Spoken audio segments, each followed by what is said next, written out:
नमस्कार छात्रों, लक्ष्मी पाठ के भाग क्रमांक 4 में आप सबका स्वागत है। पृष्ठ क्रमांक 6 देखिए। करामत अली उसके पास से उठकर मुंह हाथ धोने के लिए गली के नुक्कड़ पर नल की ओर चला गया। 7-8 बजे के करीब रहमान एक व्यक्ति को अपने साथ लाया। करामत अली उसे पहचानता था। मतलब यह कि देखिए, करामत अली निराश है, उदास है। किसी तरह वो उठकर गली के नुक्कड़ पर, मतलब मोड़ पर, जहाँ पर नल है वहाँ जाकर उसने मुंह हाथ धो लिया। इतने में 7-8 बजे के करीब रहमान एक व्यक्ति को अपने साथ लेकर आया है, जिसे करामत अली भी उसे पहचानता है। इसके पहले कि उससे कुछ औपचारिक बातें हो, करामत अली ने पूछा, क्या तुम गाय खरीदने आए हो? इधर उधर की कुछ बातें औपचारिक होने के पहले ही तुरंत करामत अली ने उसे पूछा, क्या तुम गाय खरीदने आए हो? आगे देखो। उसने जवाब में कहा, हाँ, बूढ़ी गाय है, दूध वूध नहीं देती। तो क्या हुआ? तुम इसे लेकर क्या करोगे? करामत अली ने उसे समझाया कि अरे देखो, गाय बूढ़ी हो गई है, वो दूध वूध नहीं देती है।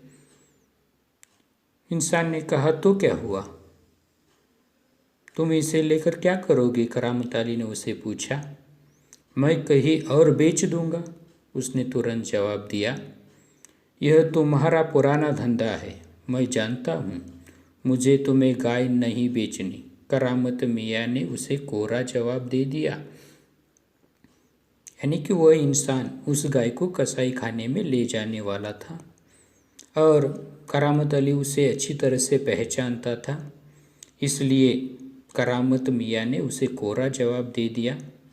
कोरा जवाब देना मतलब साफ मना करना, यानी कि इनकार कर दिया कि वे उसे गाय नहीं देंगे। आगे देखिए। रमजानी करामत के चेहरे के भाव भांपती हुई बोली, क्या यह भी कोई तरीका है? आने वाले को खड़े खड़े धुतकार कर भगा दो। रमजानी करामत के चेहरे के भाव देख रही थी। भांपती हुई मतलब समझती हुई वह बोली कि यह कोई तरीका है, आने वाले को इसी प्रकार तिरस्कार से तुरंत इस प्रकार भगा देना उचित नहीं है खड़े खड़े। तुम जानती हो वह कौन है? करामत अली ने कटु स्वर में कहा।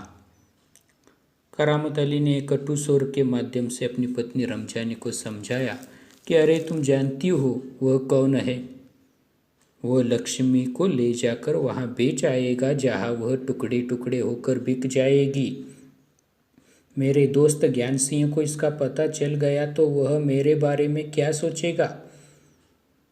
यानी कि वह इंसान लक्ष्मी को ऐसी जगह पर बेचेगा जहाँ पर वह टुकड़े टुकड़े होकर बिक जाएगी, मतलब वह कसाई खाने ले जाकर उसे ख़त्म कर देगा। और यह बात करामत अली को बिल्कुल पसंद नहीं है। इतना ही नहीं, अगर ये इस बात का पता मेरे मित्र ज्ञान सिंह को लगा तो वो हमारे बारे में क्या सोचेगा? उस दिन करामत अली बिना कुछ खाए पिए रात को बिना बिस्तर की चारपाई पर पड़ा रहा। नींद उसकी आंखों से कोसों दूर थी, यानी कि उसे नींद नहीं आ रही थी, वह बेचैन था। करामत अली बिना खाए पिए भूखे ही बिस्तर पर यानी कि पड़ा रहा, नींद तो नहीं आ रही थी। अगला परिचय देखो। रात काफ़ी निकल चुकी थी। सवेरे देर तक वह लेटा ही रह गया। कुछ देर बाद करामत अली ने चारपाई छोड़ी, मुंह हाथ धो घर से बाहर निकल पड़ा। रात काफ़ी निकल चुकी थी। सवेरे होते होते करामत अली ने मुंह हाथ धो लिया और वह घर के बाहर निकल पड़ा। लक्ष्मी के गले से बंधी हुई रस्सी खूंटे से खोली और उसे गली से बाहर ले जाने लगा। रमजानी जो दरवाजे पर खड़ी यह सब देख रही थी, बोली, इसे कहाँ ले चले? चुपचाप, मतलब चुपचाप करामत अली लक्ष्मी के गले की बंधी हुई रस्सी खूंटे से छोड़कर वह उसे चुपचाप गली से बाहर ले जा रहा है। रमजानी को अचरज हो रहा है, इसलिए उसने पूछा, अरे इसे कहाँ ले चले? आगे देखो। करामत अली ने कहा, जहाँ इसकी किस्मत में लिखा है। करामत अली ने तुरंत जवाब दे दिया, हाँ, जहाँ इसका नसीब है, जहाँ इसकी किस्मत ने लिखा हुआ है, वहाँ ले जा रहा हूँ।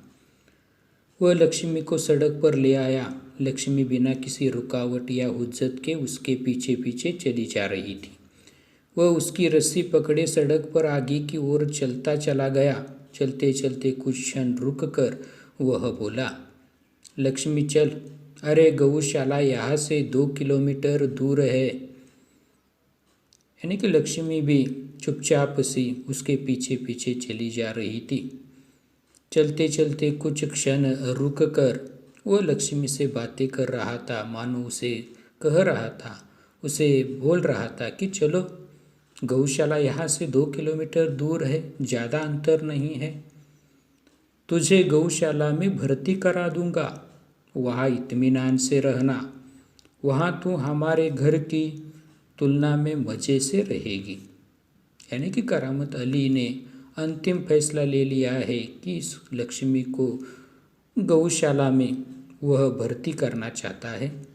गौशाला जहाँ पर ऐसे पालतू प्राणियों को पाला जाता है सरकार की ओर से, और उसे वह कह रहा है मानो कि इत्मीनान से तुम वहाँ पर रहना, वहाँ तो हमारे घर की तुलना में भी मज़े से रह सकेगी। देखो, भले ही मैं वहाँ न रहूं, पर जो लोग भी होंगे मेरे ख्याल में तुम्हारे लिए अच्छे ही होंगे। मैं कभी कभी तुम्हें देख आया करूँगा, यानी कि चाहे मैं वहाँ क्यों न रहूं, लेकिन वहाँ पर जो लोग हैं वो भी तुम्हारा अच्छा ख्याल रखेंगे, और कभी कभार मैं भी समय मिलते ही तुम्हें देखने आया करूँगा।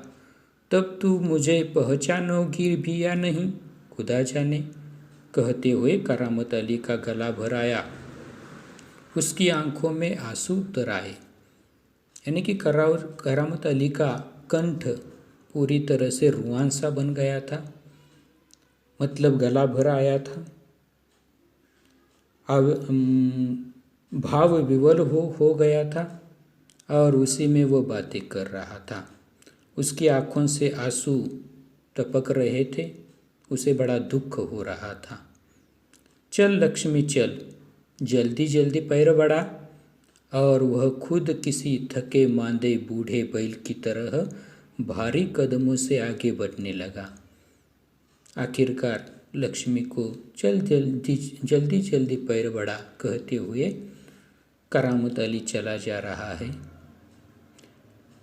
लेकिन वह भी खुद एकाध थके मांदे बूढ़े बैल की तरह उसके कदम आगे बढ़ रहे हैं, और उस गौशाला की तरफ वो आगे बढ़ता जा रहा है।